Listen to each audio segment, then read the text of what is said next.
കോൺഗ്രസ് നേതാവ് രാഹുൽ ഗാന്ധി മണിപ്പൂരിൽ നിന്ന് മഹാരാഷ്ട്ര വരെ നടത്തിയ ഭാരത് ജോഡോ ന്യായ യാത്ര കഴിഞ്ഞ ദിവസം മുംബൈയിലാണ് സംഭവിച്ചത്.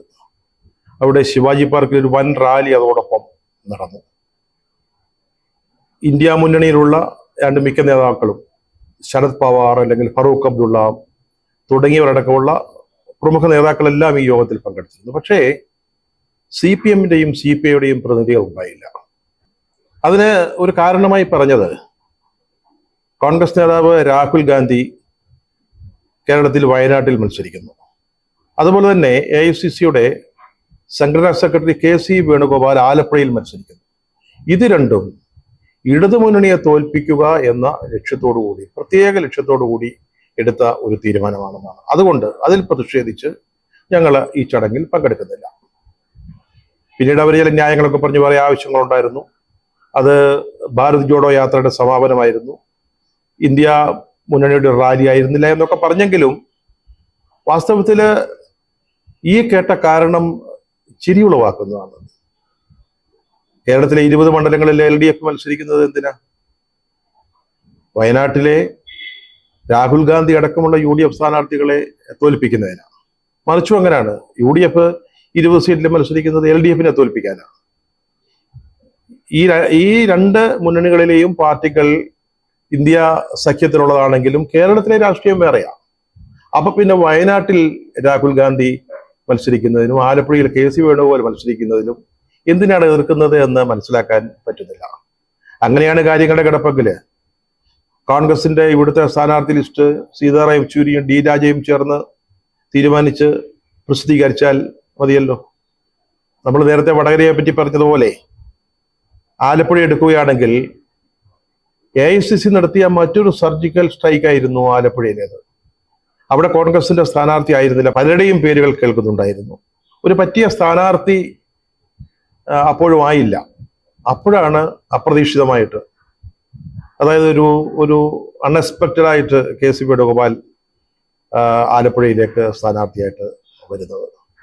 ഇത് വാസ്തവത്തിൽ LDF-നെ അല്പം അമ്പരിപ്പിച്ചു എന്ന് പറയുന്നതിൽ യാതൊരു സംശയവുമില്ല. താനും ആ തരത്തിലാണ് കാര്യങ്ങൾ നീങ്ങിയത്. നേരത്തെ അവിടെ AM ആരിഫ് LDF-ന്റെ സ്ഥാനാർത്ഥിയായിട്ടുണ്ട്, ശോഭാ സുരേന്ദ്രൻ BJP സ്ഥാനാർത്ഥിയാണ്. അവര് പ്രചാരണ രംഗത്ത് ആദ്യം വരികയും അവർ വളരെ മുന്നോട്ട് പോവുകയും ചെയ്തു. അപ്പോഴാണ് ഒരു ഒരു ഒരു ഒരു സർപ്രൈസ് എൻട്രി ആയിട്ട് വേണുഗോപാൽ ആലപ്പുഴയിൽ വരുന്നത്. 2 തവണ ആലപ്പുഴയെ ലോക്സഭയിൽ പ്രതിനിധീകരിച്ച ആളാണ് KC വേണുഗോപാൽ. അദ്ദേഹം ആള് കണ്ണൂരുകാരനാണെങ്കിലും ഈ 2 ടേം കൊണ്ട് അദ്ദേഹം ആലപ്പുഴക്കാരുടെ ഒരു പ്രിയങ്കരനായി മാറി. പിന്നീട് അദ്ദേഹം മാറി നിൽക്കുകയായിരുന്നു. ഇപ്പോൾ രാജസ്ഥാനിൽ നിന്നുള്ള രാജ്യസഭ അംഗമാണ്. ഇപ്പൊ പെട്ടെന്ന് എന്താണ് ഉണ്ടിരുന്ന നായർക്കൊരു വിളി തോന്നിയത് എന്ന ഒരു സംശയമുണ്ട്. അത് ചർച്ചകളിൽ വരുന്നുണ്ട്. KC വേണുഗോപാൽ പറഞ്ഞല്ലോ, ശക്തനായ AICC-യുടെ സെക്രട്ടറി ആയിരുന്നു, ജനറൽ സെക്രട്ടറി ആയിരുന്നു. അദ്ദേഹം സംഘടനയുടെ ചുമതലയുള്ള സെക്രട്ടറി ആയിരുന്നു. അപ്പൊ അദ്ദേഹം എന്തുകൊണ്ട് നാനാവിധ തിരക്കുകളും ഉത്തരവാദിത്വങ്ങളും ഉള്ളപ്പോൾ ആലപ്പുഴയിൽ ഒരു മണ്ഡലത്തിൽ വന്ന് മത്സരിക്കണം? ചിലർ പറയുന്നത് അദ്ദേഹത്തെ ഡൽഹിയിൽ നിന്ന് അങ്ങ് ഒഴിവാക്കിയതാണെന്നാണ്. കാരണം AICC പ്രസിഡന്റ് തെക്കേ ഇന്ത്യക്കാരനാണ്, സംഘടനാ ചുമതലയുള്ള ജനറൽ സെക്രട്ടറിയും തെക്കേ ഇന്ത്യക്കാരനാകുന്നത് ശരിയാവില്ല.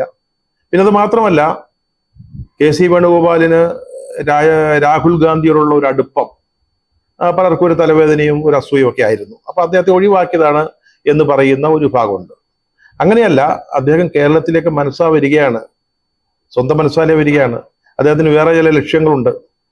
2-2.5 കൊല്ലം കഴിഞ്ഞാൽ നിയമസഭാ തെരഞ്ഞെടുപ്പ് വരികയാണ്.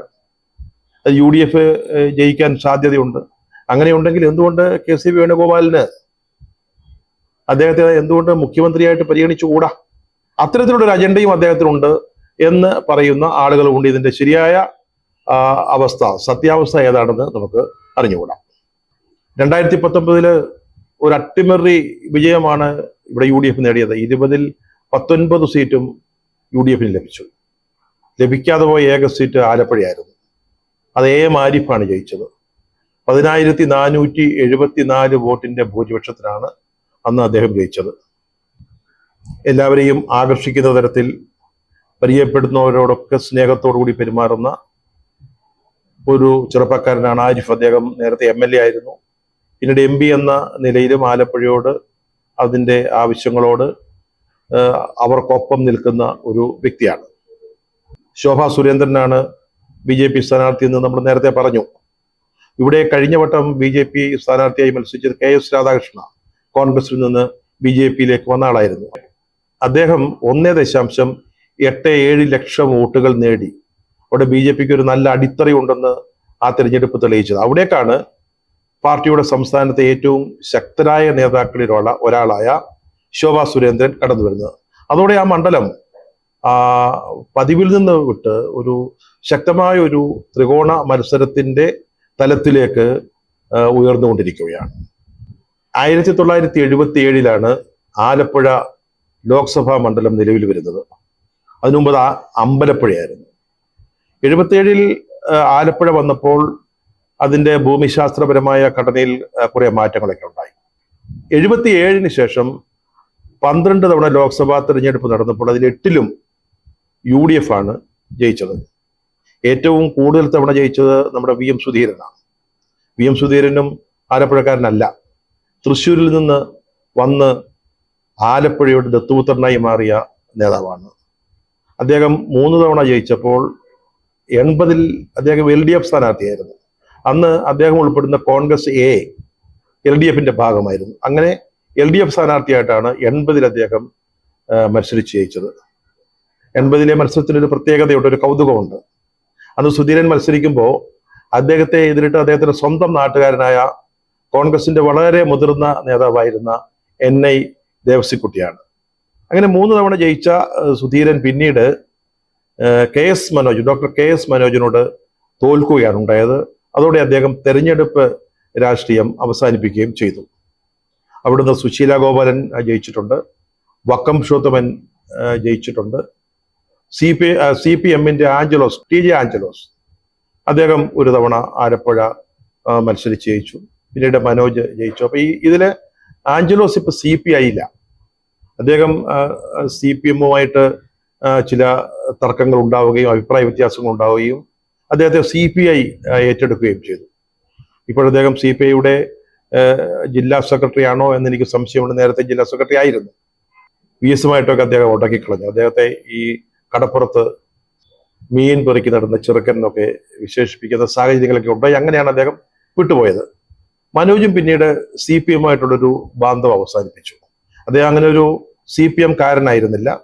CPM സ്വതന്ത്രനായി മത്സരിപ്പിച്ചതാണ്. സ്വതന്ത്രനായി മീൻസ് ഒരു പാർട്ടി സ്ഥാനാർത്ഥി എന്ന നിലയിലല്ല, ഒരു സ്വീകാര്യനായ വ്യക്തി എന്ന നിലയിൽ മത്സരിപ്പിച്ചതാണ്. അദ്ദേഹം CPM ബന്ധം വിടാൻ പറഞ്ഞ ഒരു കാരണം തൻ്റെ മതവിശ്വാസവും രാഷ്ട്രീയ വിശ്വാസവും തമ്മിൽ ഒത്തുപോകുന്നില്ല എന്നുള്ളതാണ്. അങ്ങനെയാണ് അദ്ദേഹം പാർട്ടിയുമായിട്ടുള്ള ബന്ധം അവസാനിപ്പിക്കുന്നത്. പിന്നീട് അദ്ദേഹം കോൺഗ്രസിൽ ചേരുകയുണ്ടായി. ഇവിടെ 2 MPമാർ തമ്മിലുള്ള പ്രധാന മത്സരമാണ് നടക്കുന്നത്. ഒന്ന് ലോക്സഭാംഗം ആരിഫ്, മറ്റൊന്ന് രാജസ്ഥാനിൽ നിന്നുള്ള രാജ്യസഭാംഗമായ KC വേണുഗോപാൽ. ഇത് തന്നെ ഒരു വലിയ പ്രചാരണ വിഷയമാണ്. CPM അല്ലെങ്കിൽ LDF അതാണ് പ്രധാന ഒരു വിഷയമായിട്ട് ഉപയോഗിക്കുന്നത്. അതായത് രാജസ്ഥാനിൽ നിന്ന് രാജ്യസഭാ അംഗമായ KC വേണുഗോപാൽ എന്തിനാ ഇവിടെ വന്ന് മത്സരിക്കണം? നമുക്കറിയാം, ഇന്നിപ്പോ രാജസ്ഥാനിൽ BJP ഭരണമാണ്, അവർക്കാണ് ഭൂരിപക്ഷം. ഇനി ആലപ്പുഴയിൽ KC വേണുഗോപാൽ ജയിക്കുകയും രാജസ്ഥാനിലെ രാജ്യസഭാ സീറ്റ് ഒഴിവാകുകയും ചെയ്തു. അതിൽ യാതൊരു സംശയവുമില്ല, അവിടെ BJPയുടെ ഒരു സ്ഥാനാർത്ഥി ജയിക്കും. BJP ഏതാണ്ട് രാജ്യസഭയിൽ എണ്ണം കൂട്ടാനുള്ള ശ്രമത്തിലാണ്. അപ്പൊ BJPയെ സഹായിക്കാൻ വേണ്ടി, അവരുടെ രാജ്യസഭയിൽ അവരുടെ സീറ്റിന്റെ എണ്ണം വർദ്ധിപ്പിക്കാൻ അവരെ സഹായിക്കാൻ വേണ്ടിയാണ് കോൺഗ്രസ് KC വേണുഗോപാലിനെ ആലപ്പുഴയിലേക്ക് അയച്ചിരിക്കുന്നത് എന്നാണ് CPMന്റെ അല്ലെങ്കിൽ LDFന്റെ ഒരു വാദം. അത് അവരെ വല്ലാതെ, അദ്ദേഹത്തിന്റെ സ്ഥാനാർത്ഥിത്വം അവരെ വല്ലാതെ പേടിപ്പിക്കുന്നുണ്ട് എന്നുള്ളതിന്റെ ഒരു തെളിവ് കൂടിയാണ് ഈ ഒരു പ്രചാരണം. രാജ്യസഭയിൽ അവരുടെ സീറ്റെണ്ണം കുറയുന്നതിൽ കോൺഗ്രസിന് ഇല്ലാത്ത എണ്ണമാണ് ഇപ്പോൾ അവിടെ CPMനുള്ളത്. അപ്പൊ ഈ വാദം ഉന്നയിക്കുന്നതിലൂടെ ആലപ്പുഴയിൽ വേണുഗോപാൽ ജയിച്ചു കഴിഞ്ഞു എന്നവർ സമ്മതിക്കുന്നതിന് തുല്യമാണെന്ന് ഇതിന് മറുപടി പറയുന്ന UDFകാർ വിശേഷിപ്പിക്കുന്നു. ദേശീയ സംസ്ഥാന രാഷ്ട്രീയ വിഷയങ്ങൾ പോലെ ധാരാളം പ്രാദേശിക വിഷയങ്ങൾ ഇവിടെ ചർച്ചാ വിഷയമാകുന്നുണ്ട്. തീരദേശ ഹൈവേ, കരിമണൽ പ്രശ്നം, അതുപോലെ ചെറിയ ചെറിയ തുറമുഖങ്ങളും ഫിഷ് ലാൻഡിങ്ങുകളും അവരുടെ അതിൻ്റെ വികസനം, അതുപോലെ ഈ കടലാക്രമണം ആലപ്പുഴയുടെ ഒരു നിത്യ പ്രശ്നമാണ്. അവ കടൽ ഭിത്തി കെട്ടണം, അത്തരം കാര്യങ്ങൾ, അതുമായി ബന്ധപ്പെട്ട പ്രശ്നങ്ങൾ, ഇതൊക്കെ പാർലമെന്റ് തെരഞ്ഞെടുപ്പിൽ ചർച്ചാ വിഷയമാകുന്നുണ്ട്, പ്രാദേശിക വികസനവുമായി ബന്ധപ്പെട്ട കാര്യങ്ങൾ. പക്ഷെ ഇതിൽ നിന്ന് വ്യത്യസ്തമായി അവിടെ ആഞ്ഞടിക്കാൻ പോകുന്ന ഒരു ചർച്ചാ വിഷയം എന്ന് പറയുന്നത് കരിമണലാണ്. കരിമണൽ എന്ന് പറയുമ്പോൾ നമുക്കറിയാമല്ലോ, കേരളത്തിലെ കരിമണൽ നിക്ഷേപം പ്രധാനമായും ഉള്ളത് ആലപ്പുഴയുടെ തീരപ്രദേശങ്ങളിലാണ്. അവിടെ കഴിഞ്ഞ പ്രളയത്തിന് വലിയ തോതിൽ മണലടിഞ്ഞുകൂടി, അതിൽ വൻതോതിൽ ധാതുമണലിന്റെ നിക്ഷേപം ഉണ്ടായിരുന്നു. അപ്പോൾ അത് നീക്കം ചെയ്യേണ്ടി വന്നു. ആ മണല്, അടിഞ്ഞുകൂടിയ മണല് നീക്കം ചെയ്യേണ്ടി വന്നു. അത് ഇപ്പോൾ ചർച്ചാ വിഷയമായ എക്സാലോജിക്കുമായി ബന്ധമുള്ള, എക്സാലോജിക് എന്ന് പറയുന്നത് മുഖ്യമന്ത്രിയുടെ മകളുടെ സ്ഥാപനമാണ്. എക്സാലോജിക്ക് ചെയ്യാത്ത സേവനത്തിന് CMFRL എന്ന് പറയുന്ന ഒരു സ്ഥാപനത്തിൽ നിന്ന് വലിയ തോതിൽ 1,70,00,000 രൂപയോളം കൈപ്പറ്റിയെന്നൊരു ആക്ഷേപമുണ്ട്. അതിനെക്കുറിച്ച് അന്വേഷണം നടന്നുകൊണ്ടിരിക്കുകയാണ്.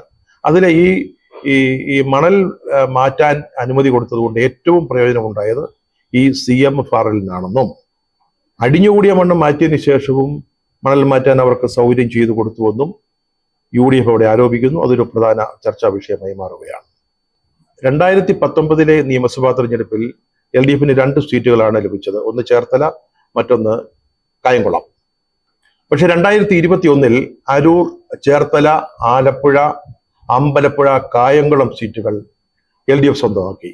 ഈ 7 നിയോജക മണ്ഡലങ്ങളിലായി LDF-ന് ലഭിച്ച ഭൂരിപക്ഷം 646,000. കണക്കുകൾ അങ്ങനെ ആരെയും പിന്തുണയ്ക്കുന്നുവെന്ന് നമുക്ക് പറയാൻ പറ്റില്ല. 2 മുന്നണികളും ഒപ്പം BJP-യും തുല്യ പ്രതീക്ഷയോടുകൂടിയാണ് നീങ്ങുന്നത്. പക്ഷേ ഒരു കാര്യം നമുക്ക് ഉറപ്പിച്ച് പറയാൻ പറ്റും, KC വേണുഗോപാൽ കോൺഗ്രസിന്റെ സ്ഥാനാർത്ഥിയായി വന്നതോടെ അന്തരീക്ഷത്തിൽ മാറ്റമുണ്ടായിട്ടുണ്ട്. കാറ്റ് മറ്റൊരു ദിശയിലേക്ക് വീശി തുടങ്ങിയിട്ടുണ്ട്. KC വേണുഗോപാൽ അടുത്ത പാർലമെന്റ് സമ്മേളനങ്ങളിൽ ലോക്സഭയിൽ ഇരിക്കുമോ രാജ്യസഭയിൽ ഇരിക്കുമോ എന്ന് നമുക്ക് കണ്ടറിയാം.